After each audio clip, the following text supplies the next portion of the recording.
Hi hello friends, good morning. तर चला, कशा आहेत सर्व? मजेत ना? तर बघा, माझी तर गुड मॉर्निंग आता सध्या जस्ट झालेली आहे आणि आईंनी देवाला फुलं वगैरे फ्रेश तोडून वगैरे आणलेली आहेत. कसं आहे ना, सकाळी सकाळी देवासाठी फुलं लागतातच, बरोबर. आणि एखाद्या वेळेस काय होते, फुलं मिळतात, एखाद्या वेळेस मिळत नाहीत. म्हणजे आमच्या दारापुढे जे झाड आहे ना, त्याला एखाद्या वेळेस खूप सारी फुलं असतात आणि कॉलनीमधले ज्या लेडीज आहेत त्या घेऊन पण जातात. आपण त्यांना असं पण नाही म्हणू शकत ना की नका नेऊ नका वगैरे. तर मी त्यांना हेच बोलते की तुम्ही थोडे नाही आणि थोडे आमच्या देवासाठी पण ठेवा आम्हाला. तर चला असो. बघा, माझी देवपूजा वगैरे झालेली आहे. सध्या माझे सगळे काम आवरून आंघोळ वगैरे सर्व करून मी आधी देवपूजा करत असते. हे मी प्रत्येक ब्लॉगमध्ये तुम्हाला सांगतच असते की मी सर्वात आधी आंघोळ वगैरे झाल्यानंतर देवपूजा करते आणि सर्व काम असतात. देवपूजा झाल्यानंतर माझे कपडे पण खूप सारे वरती आज धुवायला, बेडशीट वगैरे हे ते पूर्ण काढलेलं होतं. मी कसं आहे 2-3 दिवसाआड म्हणजे बेडशीट उशीचे कवर हे ते मी धुवायला घेतच असते.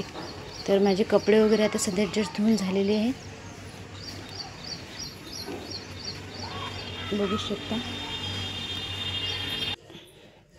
आणि कसं आहे ना, सकाळी सकाळी आज भाजीपाला आला होता विकायला दारावरती. मी सांगितलेलं ना की आम्ही म्हणजे नेहमी फ्रेश भाजीपाला घेत असतो आणि फ्रेश भाजीपाला कसं आहे ना, करायला पण आपल्याला मस्त छान वाटते फ्रेश असलं की सगळं.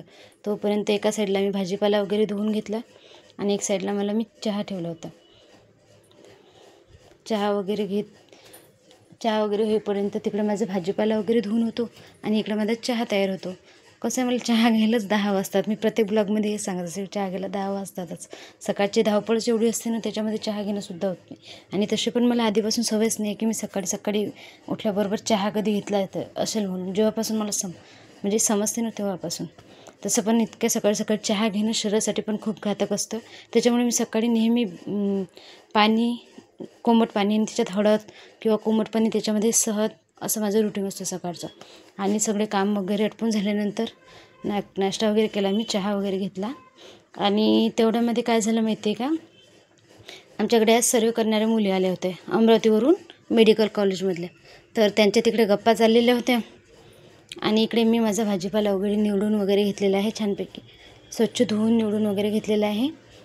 टोमॅटो, शेंगा, परत पालक आणि कोथिंबीर.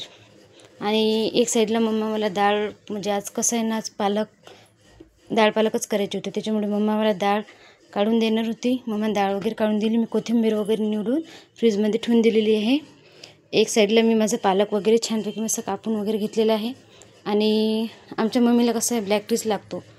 मम्मी म्हणजे माझ्या सासूबाई, त्यांना ब्लॅक टी लागतो. कसं आहे, त्यांना ॲसिडिटीचा प्रॉब्लेम असल्यामुळे त्या दुधाचा चहा म्हणजे कधीतरीच घेतात, नेहमी तर घेत नाहीत. घेतला तर संध्याकाळी घेतात. तर त्याच्यामुळे मग मी त्यांच्यासाठी चहा ठेवला.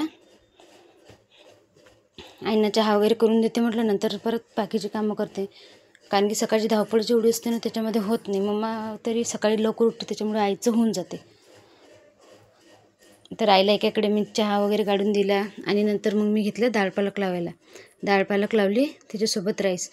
तर कसं आहे ना, डाळ पालक म्हणजे त्या भाजीसोबत राईस लागतोच आमच्या इथं. ना ते राईस नेहमी लागत होता, पण मी आता आल्यापासून खूप कमी केलेलं आहे भात. कसं आहे, राईस म्हणजे भातामुळे नाही का आपला फॅट पण वाढतो, बरोबर आहे. त्याच्यामुळे मग मी सर्व सामान कापून वगैरे घेतलेलं आहे आणि आता भाजी करायला वगैरे ठेवलेली आहे मी. तर भाजी सध्या माझी झालेली आहे. भाजी झाल्यानंतर